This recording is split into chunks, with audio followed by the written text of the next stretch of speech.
Hello guys, welcome to our channel maths concept academy. तो जैसा कि बहुत बच्चों की डिमांड आ रही है कि सर सीबीएसई के लेटेस्ट 30 सैम्पल पेपर का सेट रिलीज़ किया है। ओ सॉरी, सीबीएसई ने 30 sets of sample paper released and sir please solve all of them. Now we are going to solve. If you are a class 10th student and you solve all of 30 sets released by the CBSE, you will get 100% marks in your exams.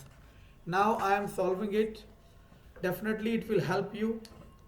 कोई दिखावा नहीं, कोई drama नहीं, सीधा question solve करेंगे और आपको समझाएंगे। और अगर आप इस सीरीज़ को हेल्प करते हैं तो 30 सेट्स पूरा साइंस का, मैथ्स का एंड 30 सेट्स जो साइंस का रिलीज़ किया है सीबीएसई ने, हम दोनों इस सीरीज़ में कराएंगे। तो ज़्यादा से ज़्यादा अपने फ्रेंड्स के साथ शेयर करें ताकि आपको हेल्प मिले। तो ये है video number 1। This is video 1। Okay, इसमें हम क्या करेंगे क्लास? सेट वन के हम MCQs करेंगे। फिर वीडियो नंबर 2 में सेट 1 के रिमेनिंग क्वेश्चन। एक सिंगल वीडियो बनाऊंगा तो ये कम से कम 1 आवर के अराउंड हो जाएगी, इसलिए एक पेपर को 2 वीडियो में स्प्लिट करेंगे ताकि समझने में आसानी हो और कंटेंट अच्छा हो पाए। ठीक है, चलो ये इंस्ट्रक्शंस है, ये सब गिवन होगी आपको एग्जाम में, फाइनल में। सीबीएसई का जो 10th का पेपर होगा, 12th का पेपर होगा, 10th की बात करते हैं, उसमें ये सारी instruction as it is given होगी। चलो स्टार्ट करते हैं। Question number 1, we have given this and this, find the value of x. From the given option we have to define the value of x, so the option A is correct because when we are putting x equal to 3, y can be 4, 3 square 4 square equal to 25, 3 multiply 4 equal to 12. If I put x equal to 4, then y should be 3. X equal to 4, y should be 3. So for the value 3 comma 4, the given result, the given equation satisfy. So the answer is 3 comma 4. Question number 2. This is very interesting, very important question. मैं कह रहा हूँ कि कोई class 10th का student हो जो सिर्फ एनसीईआरटी लेवल चल रहा हो तो उसे बहुत मुश्किल होगी इस क्वेश्चन में। Read the statement properly. In this statement it is given that difference of square of zeros is 144. From here alpha minus beta is 12. Now and we have given equation. From the equation we can calculate sum of zeros is minus b by a, or we can write minus p by 1, that is minus p. Okay, now listen, and we have one more equation from this given format. Alpha into beta is equal to c by, where what is c? 45, a is 1, that is 45. Now we have these three information: alpha minus beta, alpha plus beta, and alpha into beta. We have to calculate what we need to calculate. Now what we have to calculate? We have to calculate the value of p. Listen, the value of p is alpha plus beta, so we can calculate like this. Alpha plus, आपने पढ़ा होगा a plus b whole square is equal to a minus b whole square plus 4ab.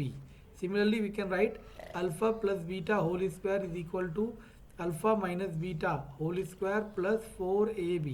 Alpha minus beta is 12, 12 square 144 plus 4ab, ab is 45, it become 324. Then from here alpha plus beta is equal to under root 324.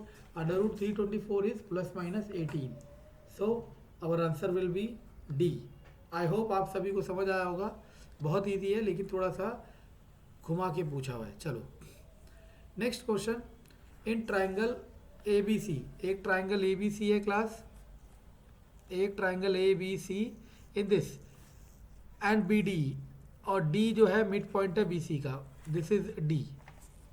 Now हमें given है कि ए B सी भी equilateral triangle है और B D भी equilateral triangle है। मतलब ए B सी की साइड अगर से x मानता हूँ ये x होगी और ये पूरी भी क्या हो जाएगी x। और अगर मैं किसकी बात करता हूँ, बी डी ई, कहाँ है B D E ratio B D E. Okay now अब देखो यहाँ पे दे रखा है बी डी ई, अच्छा कोई और साइड है, कोई बात नहीं, बी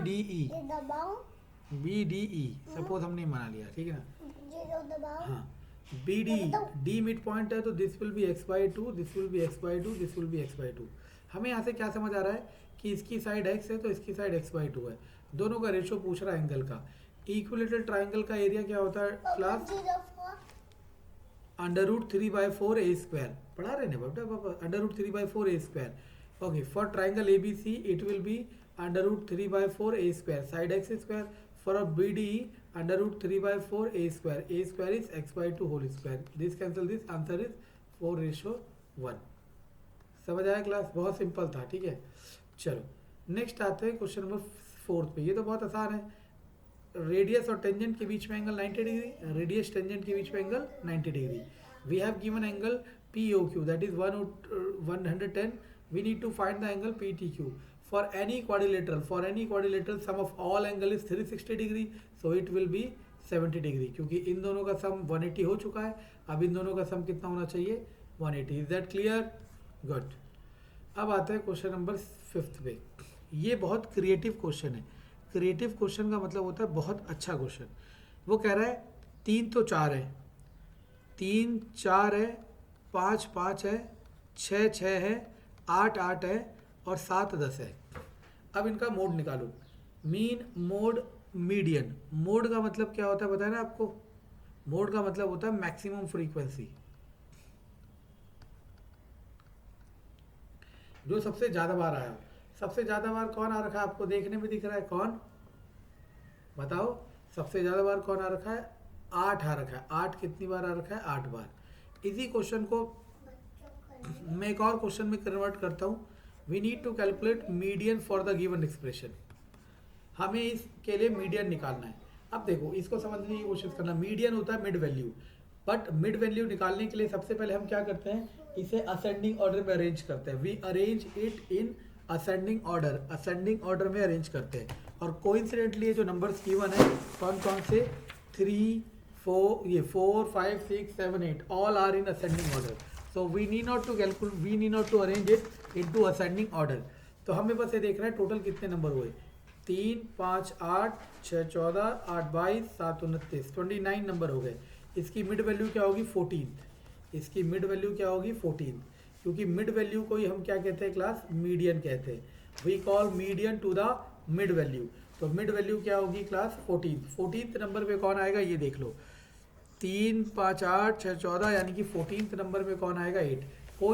कोइंसिडेंटली इस क्वेश्चन का अगर मीडियन पूछता वो भी 8 होता। आई होप आपको मीडियन समझ आया होगा, क्योंकि सीबीएसई के इन पेपर रिलीज करने का मतलब ये बिल्कुल भी नहीं है कि वो एग्जैक्टली यही पे क्वेश्चन पूछेंगे। हो सकता है क्वेश्चन में इस तरह के माइन्यूट चेंजेस हों।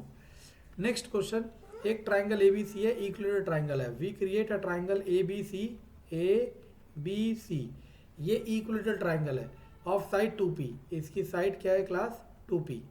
अब AD इन्होंने परपेंडिकुलर ड्रॉ कर दिया। वैसे तो हमें याद ही होना चाहिए जो परपेंडिकुलर होता है इक्विलेटरल ट्राइंगल का होता है under root 3/2 times of side of equilateral triangle. तो क्या हो जाएगा? अंडर रूट 3/2 साइड, साइड है 2P, 2 cancel 2, answer under root 3/2 of P। क्या कहा मैंने? हाइट ऑफ इक्विलेटरल ट्राइंगल का फॉर्मूला होता है under root 3/2 multiply side. Now writing थोड़ा ख़राब है मुझे पता है, लेकिन बाकी सब अच्छा है। एक क्वाड्रेटिक इक्वेशन दे रखा है, पूछ रहा है इसके कितने रूट होंगे। तो हमने पढ़ा है B² - 4AC कैलकुलेट करते हैं। कर दो। B², 4 का 16 - 4AC की जगह -3√2। तो क्या आ गया? 16 माइनस माइनस प्लस 4 3 ज़ा 12, 12√2। समझ आया क्या है? देखो B², B की जगह -4, 4 का स्क्वायर 16 -4A, A की जगह 1 एंड C की जगह 3√2। तो इसे सॉल्व करोगे तो कुछ ना कुछ आएगा। और हमने क्या पढ़ा था? When ever B² - 4AC is greater than 0, तो हमारे पास क्या होता है? 2 डिस्टिंक्ट रियल रूट। इस कंडीशन में 2 डिस्टिंक्ट रियल रूट होते हैं। When ever B² - 4AC equal to 0, तब हमारे क्या होते हैं? 2 इक्वल रूट।